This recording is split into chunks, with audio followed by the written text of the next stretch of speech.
Así inicia Es Noticia, Noticia en Profundidad. Qué placer estar de nuevo con ustedes para contarles que a partir de este momento y en la próxima hora tenemos un Es Noticia especial de Venezuela. Vamos a revisar las aristas, tenemos el análisis, un programa especial preparado para ustedes con un hecho histórico que se registró durante esta jornada. Tenemos los titulares. El primero de ellos, la primera arista, este jueves se juramentó para un segundo periodo Nicolás Maduro. En su discurso, el presidente reelecto envió un mensaje al pueblo de Venezuela, a pueblos del mundo, a la oposición interna y al continente. Vamos a analizarlo. Tenemos una segunda arista. Tras ser juramentado, la Fuerza Armada Nacional Bolivariana juró lealtad y subordinación absoluta al jefe de Estado, al presidente Nicolás Maduro. Vamos a analizar este momento y el mensaje que también desde allí se envía. Y tenemos una tercera arista. Este jueves, pueblos del mundo, de América Latina, del Caribe, de Norteamérica, de Europa, dejaron en evidencia que Venezuela no está solo, como algunos afirman. Vamos a presentarles ese panorama. Ustedes verán por qué en el Noticia Especial de Venezuela, que sí comienza. Bienvenidos, bienvenidas.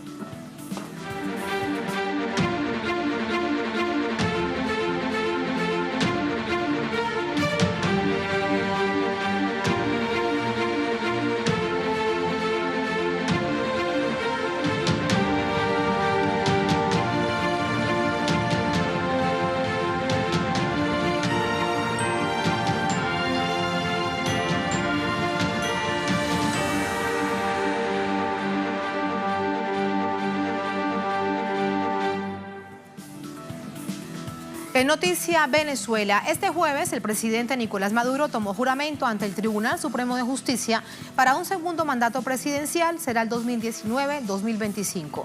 Líderes del mundo, delegaciones de organismos internacionales, movimientos sociales y políticos, el pueblo venezolano lo acompañaron en este acto de juramentación. Para dar cumplimiento a la convocatoria hecha por el Tribunal Supremo de Justicia y en apego a la Constitución Nacional, el presidente Nicolás Maduro fue juramentado este jueves para el nuevo periodo 2019-2025.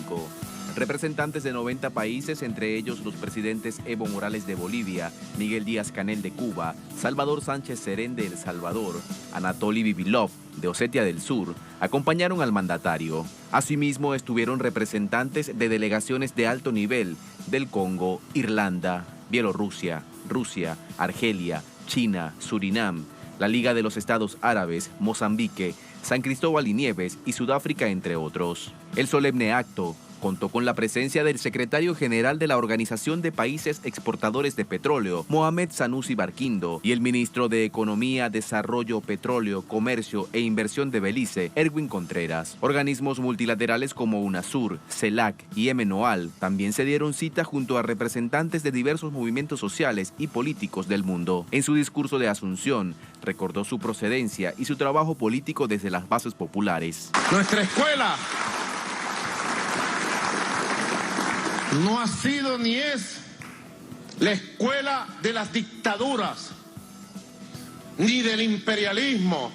Yo no me formé en la escuela de las Américas, ni del Comando Sur. Yo me forjé en los barrios de Caracas, en la clase obrera, con los conductores del metro de Caracas. De ahí vengo yo. Se refirió a la forma de cómo el mundo percibe a Venezuela, desconociendo el proceso que vive el verdadero país. De Venezuela dibujan una realidad que no somos nosotros. Hay una Venezuela de verdad profunda que vive en paz, que vive en felicidad, que vive en construcción, que enfrenta sus dificultades y sus problemas, de un país acosado por el imperio más poderoso que ha existido sobre la tierra. Asimismo, hizo un llamado a la comunidad internacional para abordar el tema Venezuela de manera frontal, de cara al pueblo. Nosotros somos una de las víctimas principales de esa intolerancia ideológica. Sobre el tema Venezuela, yo he propuesto en varias oportunidades he propuesto.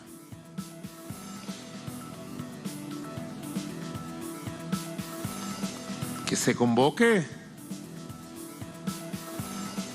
a una cumbre de presidentes y presidentas de América Latina y el Caribe para discutir agenda abierta todos los temas que tengamos que discutir de cara a cara. Y si quieren poner en la agenda el tema Venezuela, vamos a discutirlo cara a cara y de cara a los pueblos. Una cumbre de la Comunidad de Estados Latinoamericanos y Caribeños, y ratifico hoy mi propuesta. A pesar que el país ha sido objeto de ataques por parte del gobierno de Estados Unidos, de Europa y algunos de Latinoamérica, el reelecto presidente hizo un llamado a los empresarios que quieran venir de esos países a trabajar a Venezuela para su desarrollo. Para su nuevo ejercicio presidencial, el mandatario fue electo con el 67,84% de los votos del pueblo, que se traduce en 6.248.864 electores en los comicios presidenciales realizados el pasado 20 de mayo de 2018. Allí tenemos el hecho primero registrado durante esta jornada. Iniciaba con la juramentación del presidente Nicolás Maduro. Vamos con el análisis. Para ello nos acompaña Fernando Buenabad, filósofo, escritor mexicano, radicado en Argentina y recorre América Latina y el mundo. Profesor, qué placer. ¿Cómo está? Muy buenas noches. Agradecido por su invitación y por el trabajo que hace Telesur permanentemente. A usted muchísimas gracias, profesor, por aceptar esta invitación. Usted estuvo esta jornada temprano, 10 de la mañana, hora local, en Venezuela, en el acto de juramentación. Déjeme primero preguntarle cómo se vivió ese momento. Bueno, en primer lugar como un privilegio, como un gran honor que uno disfruta siempre, porque un presidente como Nicolás Maduro, un pueblo como el de Venezuela, tiene una vocación siempre internacionalista y siempre tiene el carácter y la fortaleza y el corazón abierto para convocar a amigos y hermanos del planeta entero que vengan siempre a sentir el proceso, a mirar con ojos críticos, con ojos de amigo, con ojos solidarios, lo que pasa en este país. Fue un evento, por eso realmente muy importante, pero también porque constituye hoy por hoy para la patria grande, para la América Latina y para el mundo entero, un ejercicio de política nacional e internacional que llama a la paz. Este país hoy se convirtió en la gran casa de la solidaridad para el mundo entero. La convocatoria del presidente Maduro ha sido brillante por todo concepto, no solo porque se finca en una vocación de paz, no solo porque se finca en una visión solidaria y de hermandad, sino porque está hablando de futuro, de construir futuro, de transformar la realidad y los problemas que se viven sin huirle a la problemática. No es una novedad para nadie que Venezuela está atravesando los estragos duros y dolorosos de una guerra económica que la golpea inclementemente. No hay quien no tenga claridad sobre eso. Sin embargo, este gobierno y este país y este pueblo y esta revolución responden con un mensaje fraterno, llaman a la unidad, llaman a la productividad, llaman a la creatividad. Y eso no es fácil de ver en muchos países, donde reina el odio, donde reina la venganza, donde reina la humillación contra los pueblos. Lo que uno ve de las autoridades y de los gobiernos es todo lo contrario. Venezuela se ha distinguido y se distingue hoy por eso. Este nuevo capítulo hoy, este evento de esta mañana, es la inauguración de una nueva etapa para Venezuela, una nueva etapa para el continente. Hay un nuevo escenario mundial con problemas nuevos y creo que el mensaje hoy del presidente Maduro ha sido clarísimo. Hay que ir hacia adelante. Hay varios mensajes a nivel interno en Venezuela, también a nivel de América Latina y del mundo. A nivel interno, él hablaba de la democracia que vive Venezuela, dice sólida, profunda, popular y revolucionaria, pero es profunda, popular y revolucionaria, son términos que incomodan a algunos gobiernos en el continente. ¿Qué mensaje se está enviando allí? Está enviando el mensaje de la ratificación, ¿no?, de lo que se ha venido haciendo y creo que el mensaje significa vamos a profundizar estas condiciones y estas características. Los pueblos hermanos del continente, no hablo de sus gobiernos, hablo de los pueblos, entienden esto también como propio, como una necesidad de cada uno de los países.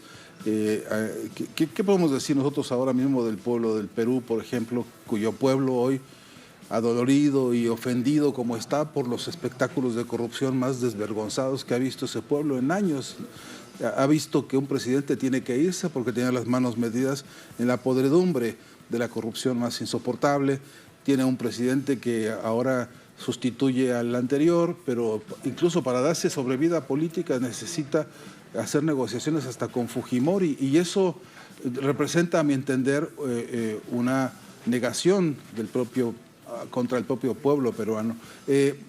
Eso que está pasando ahí, en ese pueblo profundo del Perú, acabo de estar hace poco por allá, cuando ese pueblo escucha a Venezuela y habla de y siente a Venezuela como la sienten los pueblos, como hermanos que somos, entonces se vislumbra la necesidad de esto que hoy el presidente Maduro fue capaz de ser la voz, el eco, ¿no? El vocerío de que dice hay que profundizar el proceso revolucionario, pero junto con ese proceso revolucionario hay que profundizar los métodos de construcción de la revolución, hay que profundizar la propia estructura del aparato gubernamental. Hoy el presidente Maduro dijo cosas muy fuertes, ya realmente para tomar nota y trabajar con toda profundidad. Denunció, dijo estoy enojado, dijo estoy... Obstinado. Obstinado fue la palabra, contra el hacer mal las cosas, por el burocratismo, por la corrupción. Le dijo las cosas por su nombre y se metió con todos. Dijo, es contigo, compadre, ¿no? Es contigo, compañero, es contigo. Y yo me siento involucrado. Yo, en lo personal, por estar ahí, por haber venido, por sentirme como en mi casa en Venezuela, me siento también interpelado. También es conmigo. Y creo que todos tenemos que abrazar ese desafío, esa convocatoria, esa obstinación como propia. Y ese es un gran mensaje. Los pueblos reciben, usted acaba de ver en México la victoria de un presidente cuya campaña se basó fundamentalmente en luchar contra la corrupción y está entregando la vida en eso. Creo que ese es uno de las grandes voces importantísimas. El presidente Maduro no es la primera vez que lo dice, es casi parte de un ideario y de una doctrina política, pero hoy ratificó en la circunstancia histórica de Venezuela de hoy la siguiente etapa. La siguiente etapa, que es hacia donde él también presentaba en este llamado Plan de la Patria los desafíos que vienen en adelante para los próximos 6 años. El presidente Maduro hablaba también de la campaña mediática internacional tan agresiva en contra de Venezuela. A propósito de ello, profesor, vamos a irnos hasta Quito, hasta Ecuador, nuestra sede de Telesur en inglés, del programa también en clave política, con nuestro compañero de labores, Orlando Pérez. Hola, Orlando, con el balance a esta hora ya, si se quiere, de lo que han sido esos titulares y de cómo se tiene la visión en distintas partes del mundo de la juramentación del presidente Maduro. Luego, profesor Buenabad, le pediré su análisis. Orlando, adelante, muy buenas noches. ¿Qué tal, Tatiana? ¿Y qué tal, profesor Buenabad? Un abrazo a la distancia, y para decirles que efectivamente durante esta semana lo que ocurrió en América Latina y en otras partes del mundo fue el intento de un golpe mediático. ¿Por qué? Porque todos los medios de comunicación prepararon editoriales, supuestos reportajes y algunas informaciones y reportes informativos que justificarían de alguna u otra manera que los gobiernos de cada uno de sus países tomaran una postura con respecto a lo que ocurre y acontece en Venezuela. De hecho, para comentarles, de los chats de WhatsApp, los grupos de WhatsApp de algunos grupos de corresponsales presionaban constantemente, me consta a mí, presionaban el pronunciamiento inmediato de los presidentes de las cancillerías para que algún gobierno se mostrara ajeno, distante con el gobierno de Venezuela. Como no había pronunciamientos en algunos casos, pues se resintieron. Y lo que vamos a ver a continuación es, en cambio, lo que no lograron los medios de comunicación, porque frente a la realidad, frente a los hechos, es decir, con respecto a lo factual, ocurrió todo lo contrario. Vamos a ver y vamos a avanzar para ver las principales portadas. Empezamos, por ejemplo, con el diario El Tiempo de Bogotá, que frente a la realidad, frente a las circunstancias, tuvieron que adoptar las siguientes portadas, posturas, y editorialmente plantearon lo que estaba ocurriendo. Veamos entonces la portada del diario El Tiempo de Bogotá. El titular dice: en vivo, Nicolás Maduro, investido como presidente, da su discurso de posesión. Y esto, más abajo, se puede observar el detalle de lo ocurrido, con algunos adjetivos que no le hacen falta a la información, pero que ocurren. Y avanzamos y nos vamos hasta página 12. Página 12 dice: Maduro asumió su nuevo mandato tuvieron todo el tiempo información. Por supuesto, es un diario distinto al Tiempo de Bogotá y a otros, pero se mantuvo atento a lo que ocurría en Caracas.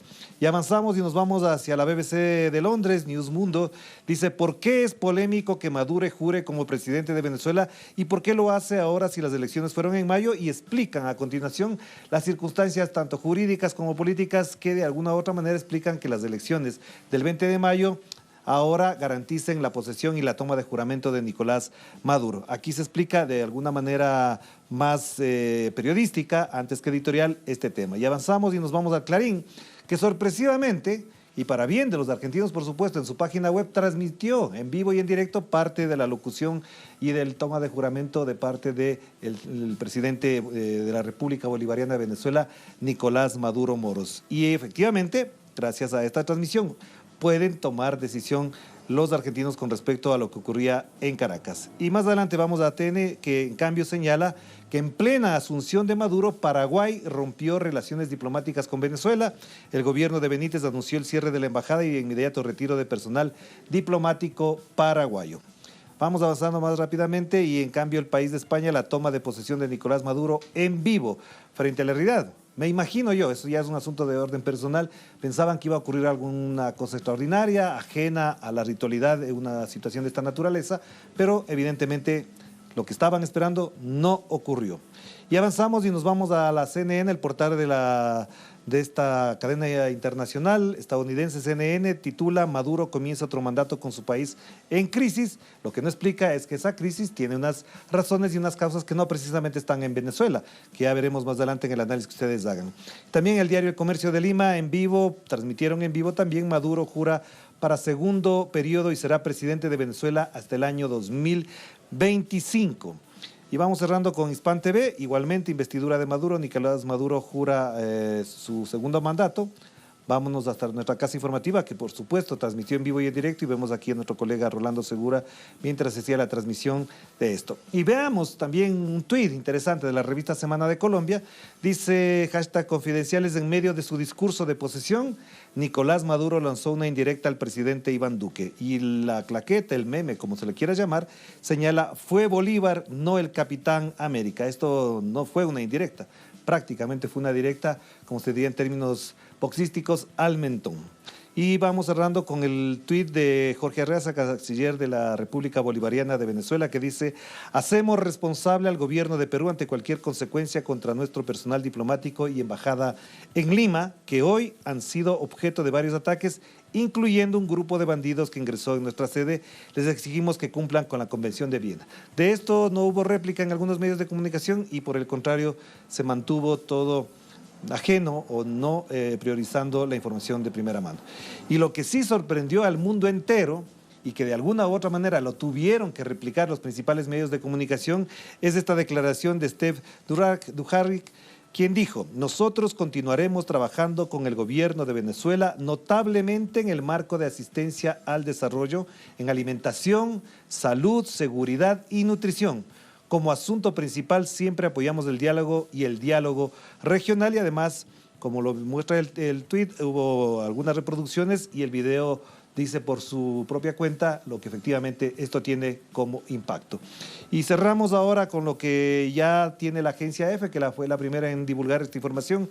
La ONU seguirá trabajando con Venezuela durante el segundo mandato de Maduro. Esto en la práctica, en términos políticos, evidentemente es un golpe en cambio a lo que hace Luis Almagro con la OEA. Si la ONU plantea esto, esperemos que la OEA al menos tenga la responsabilidad de rectificar. Y vamos cerrando porque aquí hemos armado una página con las principales informaciones que ocurrieron, que se desarrollaron, y ustedes ven que efectivamente, frente a los hechos, la mayoría de los medios de comunicación que a lo largo de la semana se comportaron de otra manera, pues tuvieron que afrontar y reflejar en sus portadas y portales lo que ocurrió en Caracas esta jornada. Tatiana, seguimos contigo. Muchísimas gracias. Todos estos insumos vamos a analizarlos con el profesor Buenabad. Muchas gracias, Orlando. Buenas noches.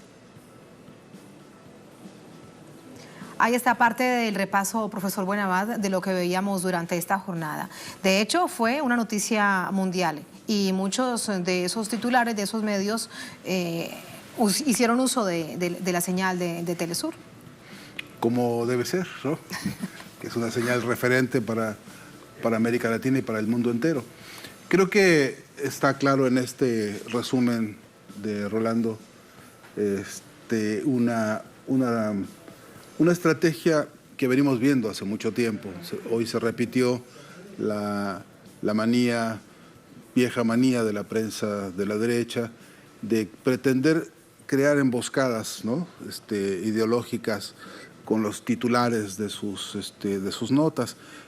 No obstante, creo que el día de hoy la propia realidad los ha rebasado, a pesar de que han intentado en algunos medios, como bien lo mostró el informe, conducir esto a una situación casi unipersonal, ¿no? Como si se tratara todo de Maduro, reduciéndolo todo a su figura, convirtiendo todo esto en individualismo, cuando se les olvida que la propia investidura del presidente Maduro hoy, en palabras del presidente Maduro, es la investidura de todo un pueblo. Que me parece que hay una trampa que siempre vemos del individualismo de la derecha, de estas manías que tienen, de tratar de cimentar en una persona las razones de un Estado, las razones de una historia. Y lo cierto es que la historia de Venezuela y la razón del Estado hoy y la razón de la democracia de Venezuela y de este Estado hoy es su pueblo, que el día 20 de mayo tomó la decisión de ratificar el rumbo con su presidente y con su líder, y además propuso con su voto una posición ante el mundo, que hoy el presidente Maduro fue clarísimo cuando explicó por qué se pone la banda en el pecho que se pone y los colores que lleva en esa banda, y explicó con el amor con que él explica esas cosas, explicó: esto no me pertenece a mí, esto le pertenece a un pueblo que tomó la decisión. Y por cierto, yo le agregaría, abusando de la confianza que yo tengo a veces con el presidente, le diría, además también de la voluntad del pueblo revolucionario de Venezuela, la voluntad de muchos otros pueblos del mundo, que por cierto también sienten la presidencia del presidente Maduro como propia, porque es cierto que un presidente no es solamente aquel por el que uno puede votar debido al pasaporte o debido a la credencial de elector, también uno vota con el corazón y con la conciencia sobre proyectos políticos, y eso nos hermana. Esto no lo refleja la prensa. Detrás de algunos de los titulares, como los que acabamos de ver, están estos enunciados que, repito, tratan de omitir la presencia de los pueblos y la presencia de pueblos revolucionarios, de pueblos que están proponiendo grandes transformaciones. Y en este momento la transformación propuesta por Venezuela en su revolución socialista es una revolución humanista por todo concepto, porque pone como eje la paz, porque pone como eje el bienestar de las personas, y no solo las personas chavistas o revolucionarias, incluye a todos en el concepto del bienestar. De hecho, cuando el presidente habla acerca del mensaje que le envía a los pueblos del mundo, él también allí plantea una frase: es que el mundo es más grande que los Estados Unidos. Días atrás, en una rueda de prensa, él dijo: es que el mundo no son 12 países, haciendo alusión a llamado Cartel de Lima, el Grupo de Lima, que en este momento ya queda reducido a 12 países, pero que a partir de allí evidentemente se generan más titulares y más campaña mediática en contra de Venezuela. Quiero preguntarte sobre eso. El mundo es más grande que los Estados Unidos. ¿Cae bien ese mensaje para la cantidad de pueblos del mundo que se solidarizaron en la distancia? Sí, cae muy bien porque, primero porque el propio presidente Maduro hoy fue muy claro, dijo: no se trata de 12 países, se trata de 12 cachorros del imperio que están arrodillados ante intereses norteamericanos tomando decisiones. Otra cosa son los pueblos.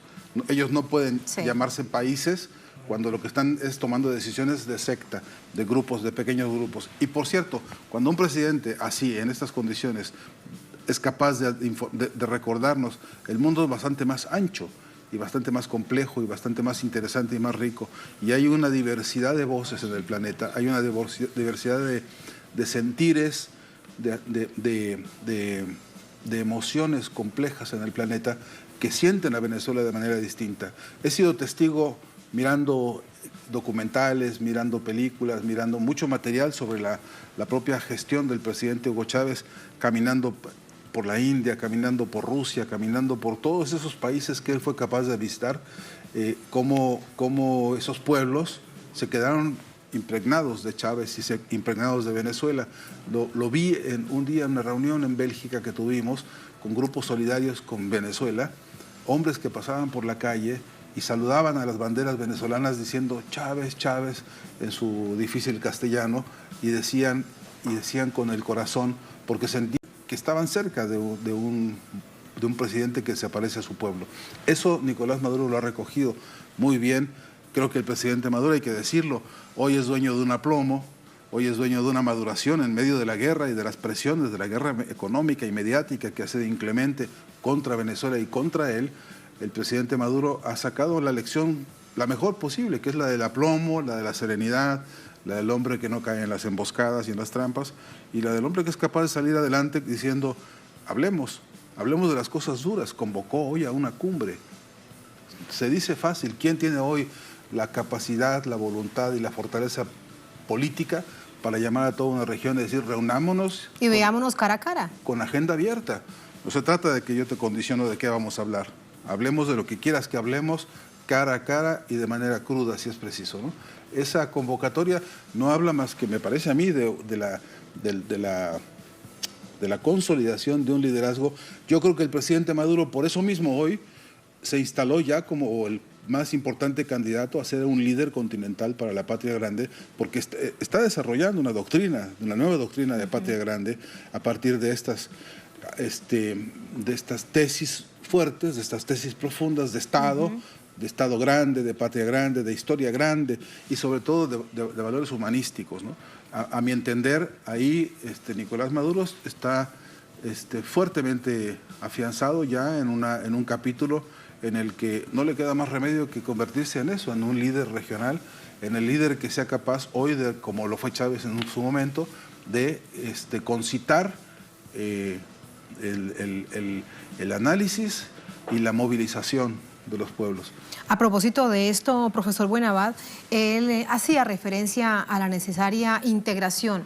Vimos 10 años de una integración en el poco tiempo desde la perspectiva política, cómo creció, ahora está detenida por un sinfín de razones que en parte es lo que usted nos ha venido contando.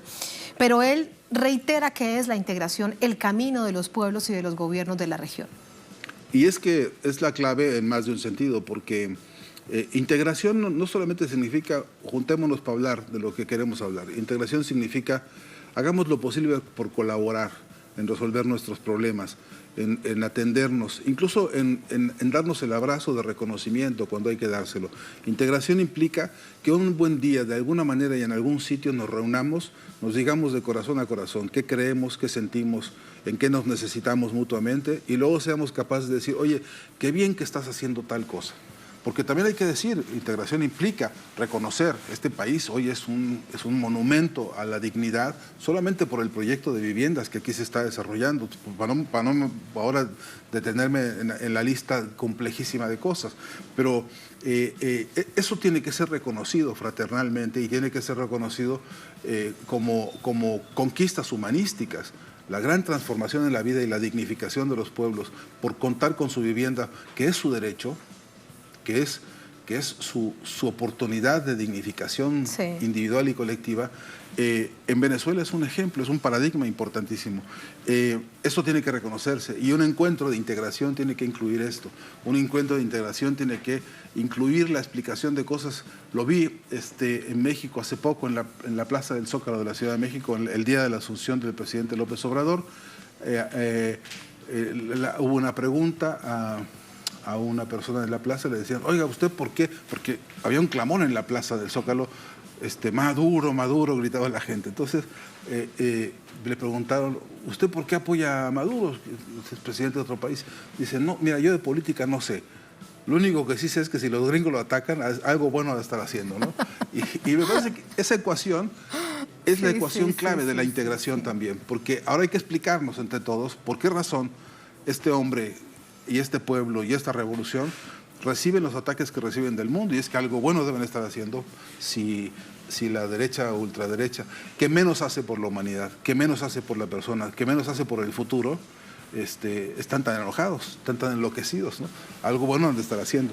Y esto, como contenido de la etapa de integración, es tema de agenda.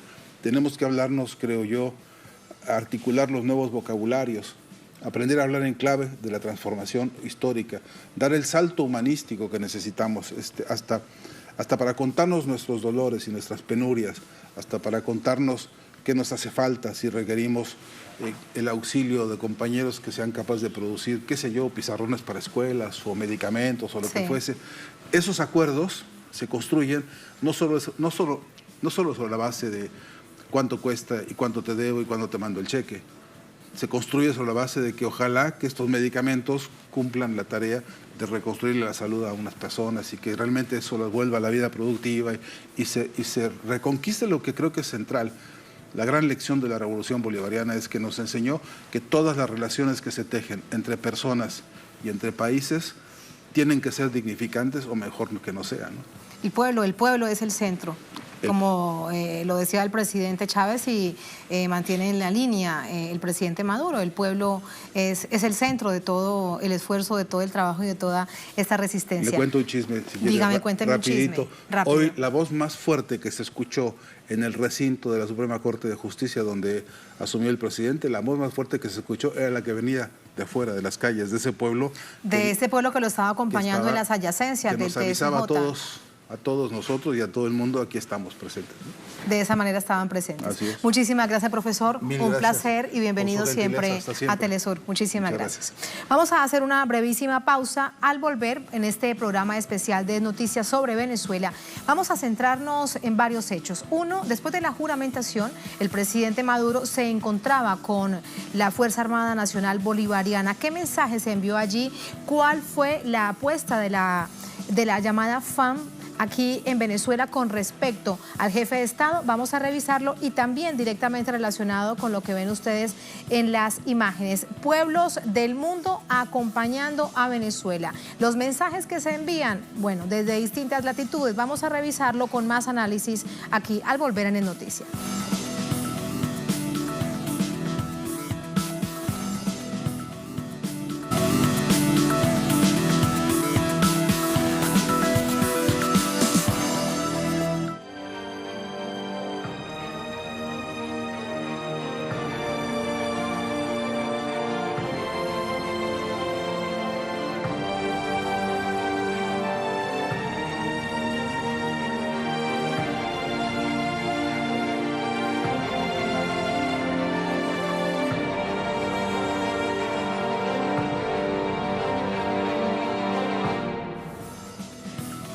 En Noticia Venezuela avanzamos en este especial de noticias sobre un hecho histórico que se registraba durante esta jornada, la juramentación para un segundo mandato del presidente Nicolás Maduro. Una vez se tomó el juramento ante el Tribunal Supremo de Justicia, el presidente se dirigió hasta el conocido Fuerte Tiuna, instalaciones militares muy concentradas en la capital venezolana, para encontrarse con la Fuerza Armada Nacional Bolivariana. ¿Qué pasó allí? Vamos a verlo. Los 5 componentes que conforman la Fuerza Armada Nacional Bolivariana y que se encuentran desplegados en las 8 regiones estratégicas de defensa integral de Venezuela reafirmaron su lealtad al presidente Nicolás Maduro Moros tras haber sido juramentado este jueves como presidente constitucional para el periodo 2019-2025 en el Tribunal Supremo de Justicia. En nombre de los integrantes del alto mando militar y oficiales de diversos componentes castrenses, el ministro de Defensa de Venezuela, general Vladimir Padrino López, reconoció como comandante en jefe de la Fuerza Armada Bolivariana al presidente reelecto. La Fuerza Armada Nacional reitera su indefectible carácter bolivariano, antiimperialista y antioligárquico. Por ello, en marcial formación, las tropas con armas del Ejército Bolivariano, de la Armada Bolivariana, de la Aviación Militar Bolivariana, la Guardia Nacional Bolivariana y la Milicia Bolivariana, desplegadas también en las 8 regiones estratégicas de defensa integral: capital, central, occidental, los Andes, los Llanos, oriental, Guayana y marítima e insular. Acatamos sin vacilación su mando único e indiscutible liderazgo para dirigir los destinos de la patria en los próximos 6 años. Y lo reconocemos como nuestro comandante en jefe. En presencia de más de 4.000 combatientes de la Armada Nacional Bolivariana, Guardia Nacional Bolivariana, Aviación Militar Bolivariana, Ejército Nacional Bolivariano y Milicia Nacional Bolivariana, Maduro reafirmó que a su país lo gobierna el pueblo venezolano y no una potencia extranjera. 10 de enero del año 2019. No se nos olvidará nunca, porque hemos dado y estamos dando una batalla épica, única, heroica, para decirle al mundo: a Venezuela se respeta y a Venezuela la dirigimos y la gobernamos los venezolanos, sin intervención de ninguna potencia imperial, de ningún gobierno extranjero. Venezuela es de los venezolanos y las venezolanas. El presidente agradeció el apoyo de la Fuerza Armada Nacional Bolivariana en todos sus componentes, en perfecta unión cívico-militar, para defender a la nación contra las agresiones imperiales, garantizar la paz, la soberanía y la independencia. Que yo, como humilde ciudadano de este país, como presidente pueblo, como presidente obrero, lo primero que tengo que decirles a ustedes en este acto maravilloso es gracias por tanta lealtad, por tanta disciplina, por tanta entrega y sacrificio al pueblo, por tanta entrega y sacrificio a la patria. Durante el acto de reconocimiento, los miembros del alto mando militar de la Fuerza Armada Nacional Bolivariana entregaron la réplica del sable del general en jefe Rafael Urdaneta al mandatario Nicolás Maduro como símbolo de respeto y mando. Y alrededor de todo ello vimos organizaciones populares, pueblos espontáneos, autoconvocatorias aquí en Caracas a la espera del paso del presidente Nicolás Maduro de un lugar a otro en medio de los actos de juramentación. De esto le preguntamos a nuestro corresponsal aquí en nuestra sede central, Luis Tavera. Luis, ¿cómo se vivían estos momentos? ¿Con qué testimonios te encontrabas de aquellas personas que salían muy temprano para participar de estas actividades? Buenas noches.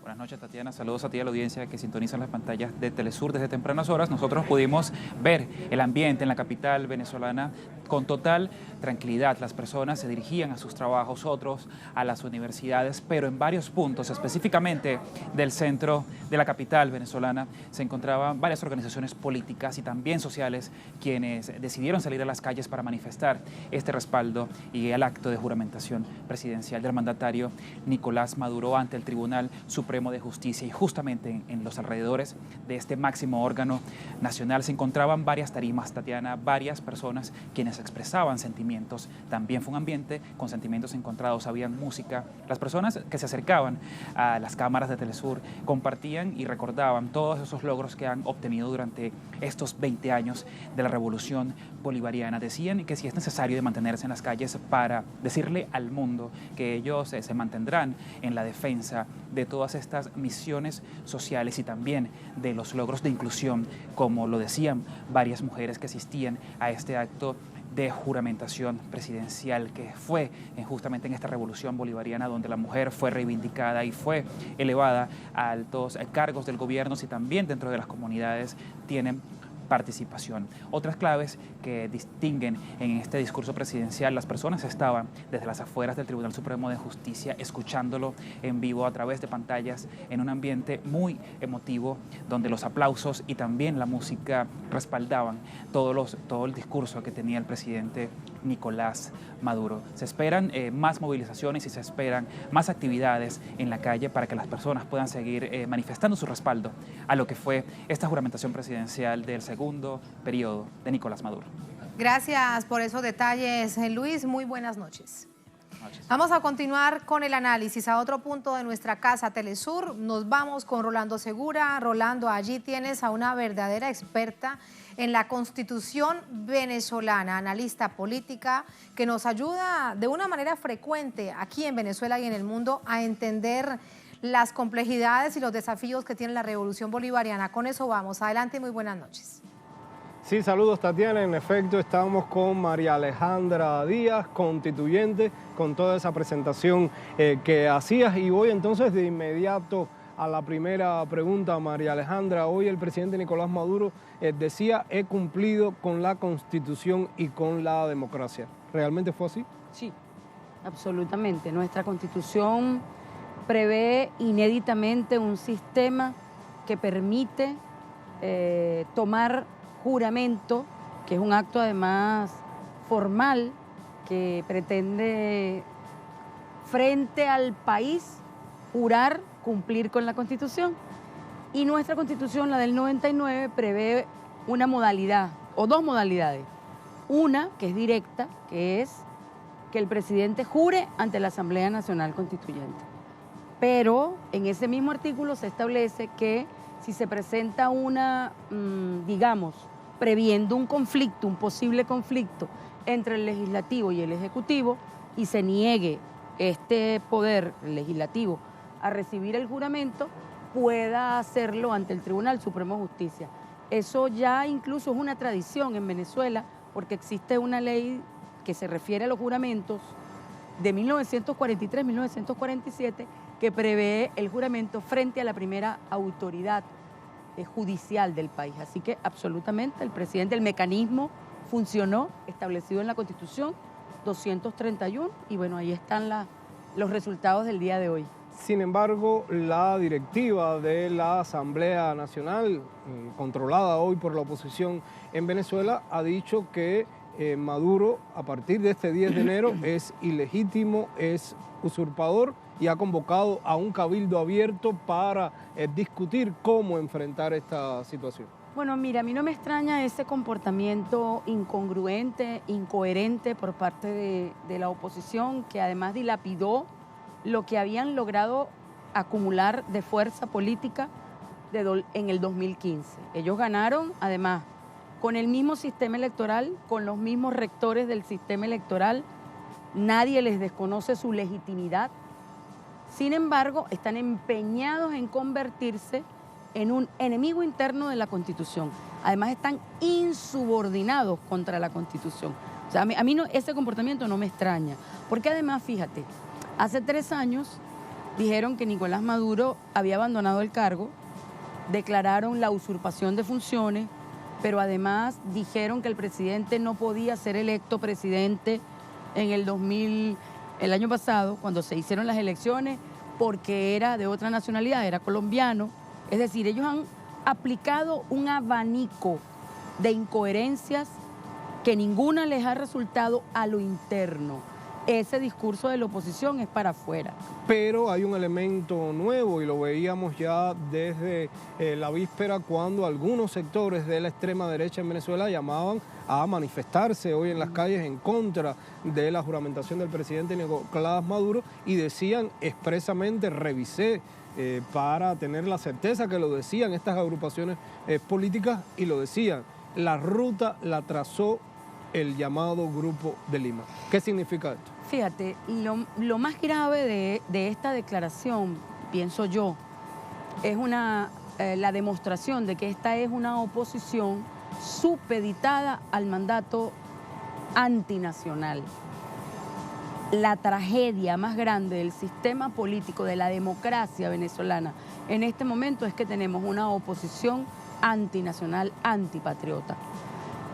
No me extraña que estén diciendo eso, porque fíjate lo particular, no es solamente que te supedites a que un grupo, que además no tiene ninguna legitimidad para inmiscuirse en asuntos internos de Venezuela, dicte la pauta, pero además desconozca a las autoridades legítimamente electas, pero más grave aún, ese grupo en el punto 9 de ese comunicado determina que el territorio que es de Venezuela no es de Venezuela y se lo atribuye a Guyana, poniendo además el acento para tratar de fraccionar y de desconocer la integralidad del territorio nacional. Eso en cualquier país sería muy grave, Traición que a la una patria. Agrupación política ceda parte de su territorio Es una a otro declaración, país. es una declaración que tiene todos los visos para ser considerada una declaración antipatriota, ¿ok?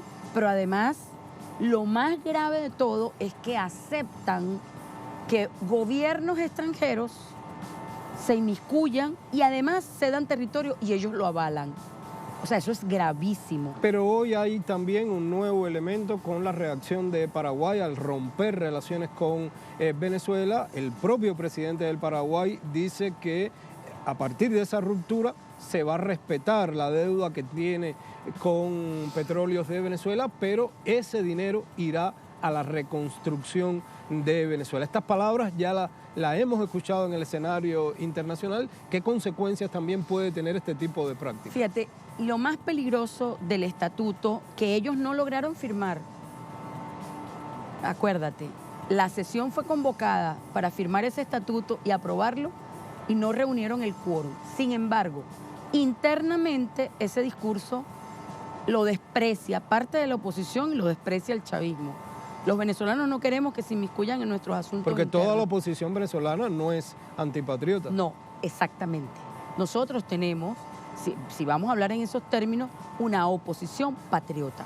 Una oposición que no está de acuerdo con el fraccionamiento del territorio y a esa oposición hay que hablarle y llamarla para sumarnos en favor de la causa de la defensa de la República y del Estado-Nación. Ahora, ¿qué es lo grave de ese estatuto?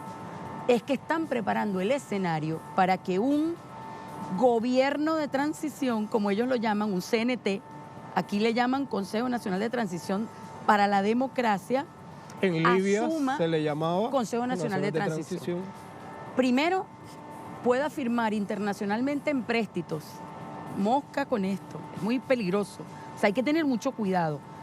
Asuma en préstitos, pero además reciba dinero en nombre de la República, como hicieron en Libia, vaciaron las arcas del Estado. En Libia se robaron 300 mil millones de dólares, dejaron a Libia fraccionada, quebrada, y ahora está convertida en el espacio abierto donde se transan esclavos a cielo abierto más grande del mundo. Y no pasa nada. Y el derecho internacional no sirve. Aunque se trate de aplicar la fórmula Libia al caso de Venezuela, hay elementos que distan mucho de aquella realidad. Claro, porque nosotros no somos un país que está regido por tribus. En Venezuela hay una comunidad política que es el chavismo, pero además hay una oposición nacionalista y patriota. Y a esa es la que yo le estoy hablando en este momento, porque el problema que estamos enfrentando no es de rojos ni de azules. El problema es de integridad territorial, el problema es de la patria, el problema es de la defensa del Estado-Nación.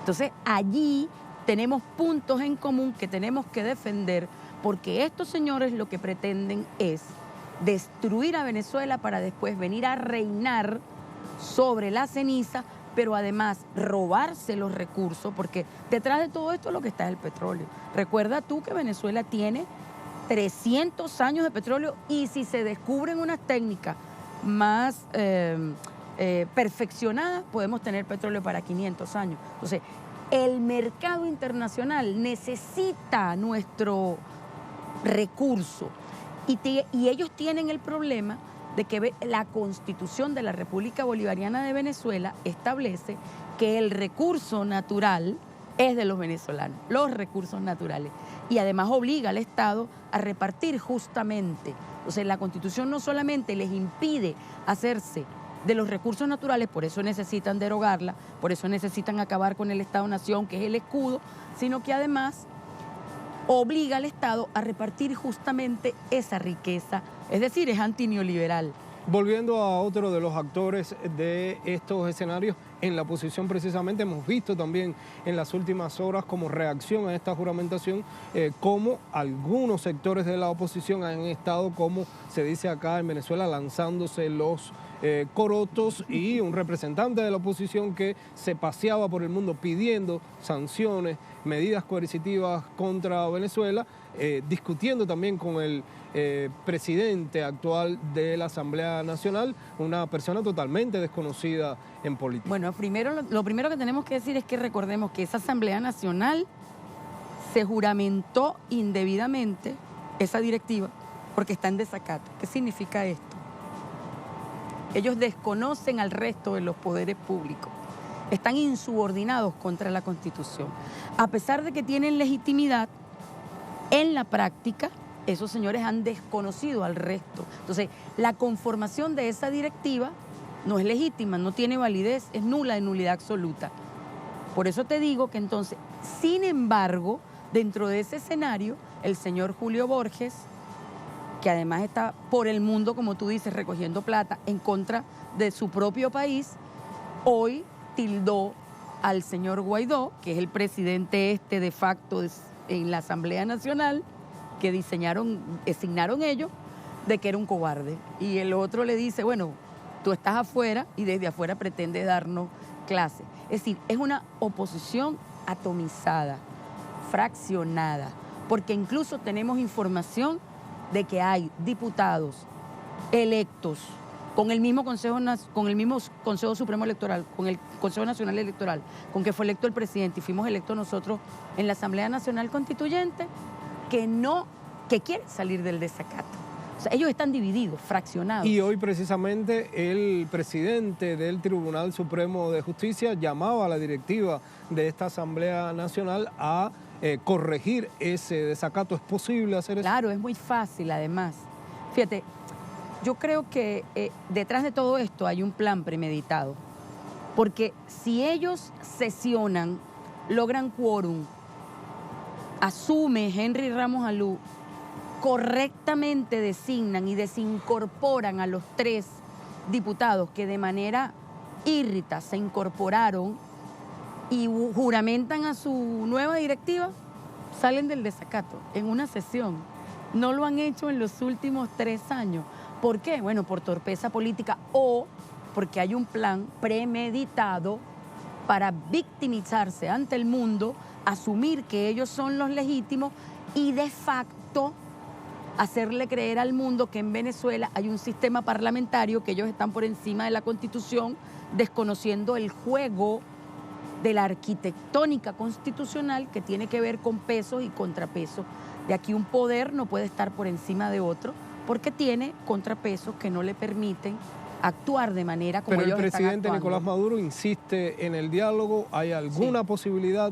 Incluso hay rumores de que podría estarse conversando con algunos sectores de la oposición. Yo siempre creo en el diálogo, siempre. De hecho, el presidente Maduro se sentó en una mesa con un señor, que es Julio Borges, que estaba pidiendo sanciones, que fue por el mundo, que envió cartas para que no nos recibieran el oro y para que nos bloquearan cuentas. Y él estaba, mientras Julio Borges estaba haciendo eso, que son actos abiertos de insurrección, de insubordinación, pero además de traición a la patria, estaba sentado hablando con él. ¿Por qué no hablar con estos señores? Yo no veo que haya ningún inconveniente. Yo creo en que el presidente Maduro es un hombre que conoce además el tema de las negociaciones porque viene del mundo de los sindicatos, eminentemente negociadores el presidente Maduro. Así que yo no le veo ningún inconveniente. Creo que además es necesario con esos sectores nacionalistas llamarlos. Muchas gracias, María Alejandra, por estas reflexiones, por estas opiniones. Hay mucha tela todavía por donde cortar, pero en los próximos días continuaremos analizando estos temas. Recordemos que el presidente Nicolás Maduro ya lo ha anunciado, que en las próximas horas se estará reuniendo también con representantes de las más de 100 delegaciones que han participado en esta juramentación para su nuevo periodo de mandato, pero también el próximo lunes estará compareciendo ante la Asamblea Nacional Constituyente para presentar una nueva etapa de ese plan de recuperación económica que está impulsando en su país. Tatiana. Gracias, Rolando. Estaban, todos el equipo aquí muy atentos a estas reflexiones, a estos análisis totalmente oportunos para finalizar en Noticia. Te abrazo, Rolando. Gracias. Buenas noches.